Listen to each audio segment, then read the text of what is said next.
Hey, welcome to Half the Battle. It's cartoon time again, and we'll be looking at the Lost City of Gold.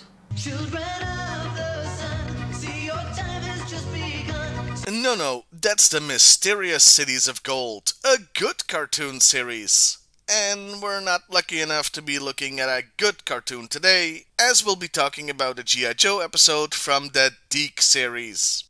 Let's dig in!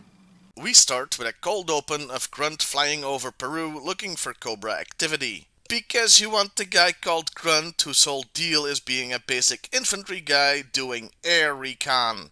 Yeah, I know, in all the cartoon series every Joe can fly a fighter jet, so we should be used to it by now. Doesn't make it any less stupid though. He's promptly attacked and after a brief dogfight has to bail out using his parachute hang glider. Of course, that makes perfect sense. Because those sure can fit into and deploy from a parachute pack. This one's gonna hurt, folks. We haven't even gotten to the theme song yet. So he gets attacked again and escapes through a cave tunnel, past some skeletons, and enters... I don't believe it.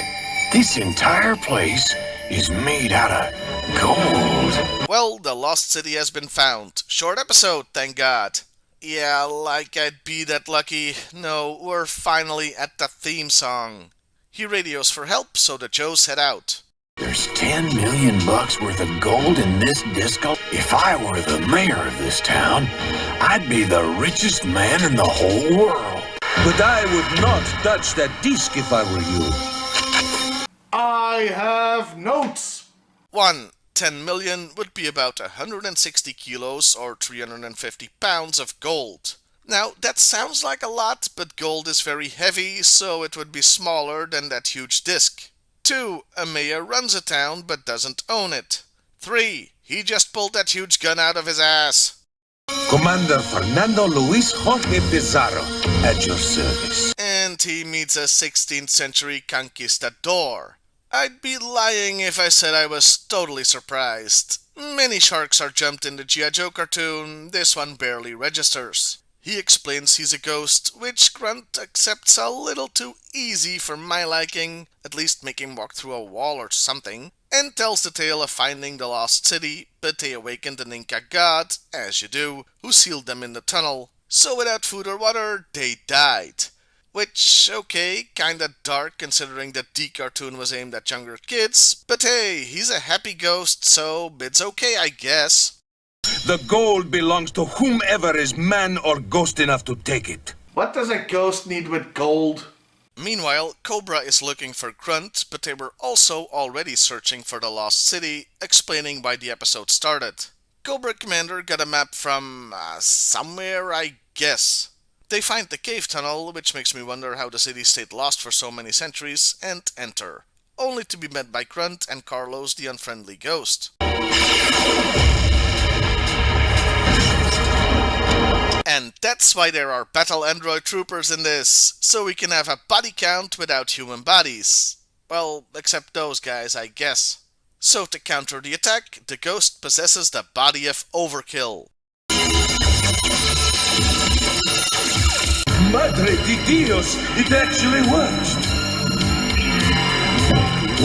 You know what? Fine. Let's just go with it.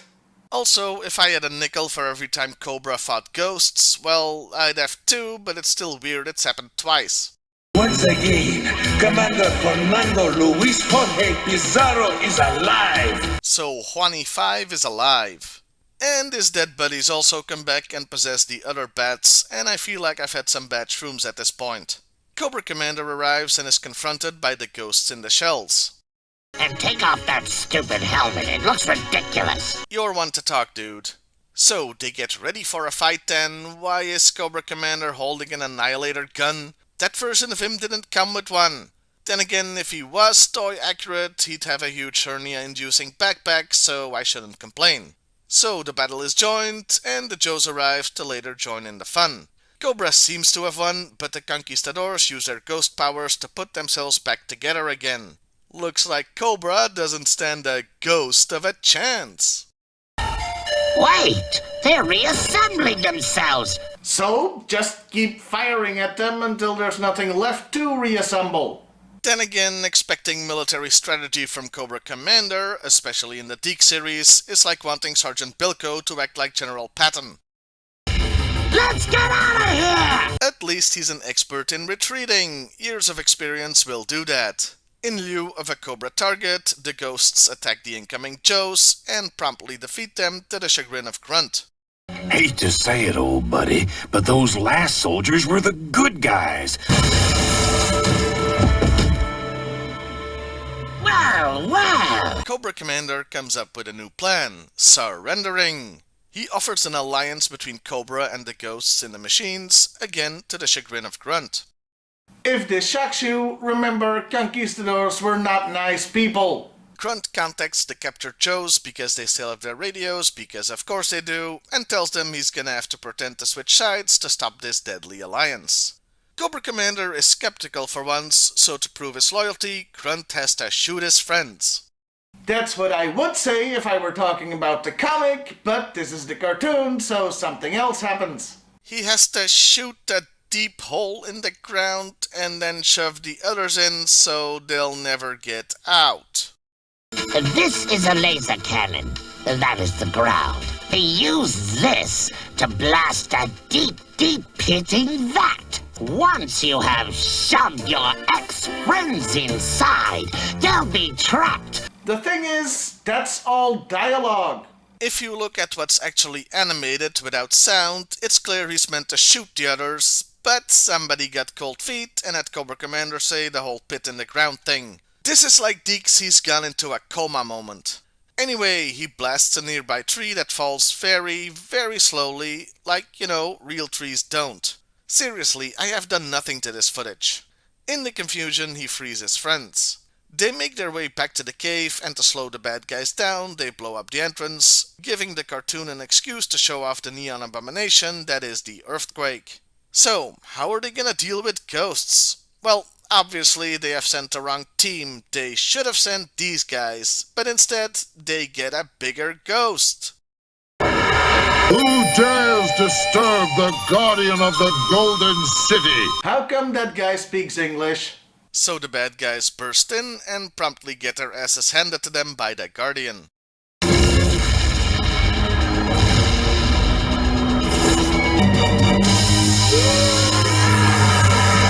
Okay, I was joking about the Ghostbusters before, but he pretty much uses his club as a weapon from that show. The Joes get in on the fun, leading to the Commander's favorite catchphrase. Cobra! Retreat! And last but not least, Don Pizzeria gets zapped too. And the solution to now having a no longer lost city of gold is to turn it into a Peruvian national park with the ghost guarding it. I hope they tell everybody the gold's fake, not just for security, but with that much gold added to the world supply, prices would plummet and economies would collapse. To put it into perspective, if you took all the gold bars that exist today and put them together, they wouldn't fill an Olympic swimming pool. I'm only talking about bars though. A whole city of gold? Yeah, that'd be chaos. And that was El Dorado, the lost city of gold. And God, was that stupid! What can I even add to the recap here? Well, I didn't mention the poor animation because that's just par for the course with the DiC cartoon. Same goes for the at times atrocious sound mixing. Let me take the point. Swords are great for chopping rocks. The plot was dumb and the resolution was almost literally a Deus Ex Machina, albeit one that was set up like a Chekhov's gun at the start. The most interesting part about the episode is the obvious way the dialogue changed what was actually happening, so I'm glad I caught that. What's weird is the powers that be weren't okay with Grunt threatening to shoot his buddies, but were okay with showing actual skeletons of people who either died of thirst or starvation. Maybe it's because they've been dead for hundreds of years and came back as ghosts anyway, I don't know. I do want to say a few positive things. I did like how Commander Pizzazz or whatever was portrayed. He was jovial and cordial while still being a complete asshole. I also liked how the main character of the episode was Grunt, for like the only time in any cartoon. I mean, there was Worlds Without End, but that was very much a Steeler episode. So it was nice to finally see Grunt get a time to shine. Too bad it was in this episode and not an actual good one. Overall, yeah, terrible episode that I had to sit through because people demanded more DiC. Well, I hope you've had your fill's worth because my big bag of DiCs is going away for quite some time. Well, I'll see you next time, everybody, and hey, why not like, share, and subscribe if that's your thing.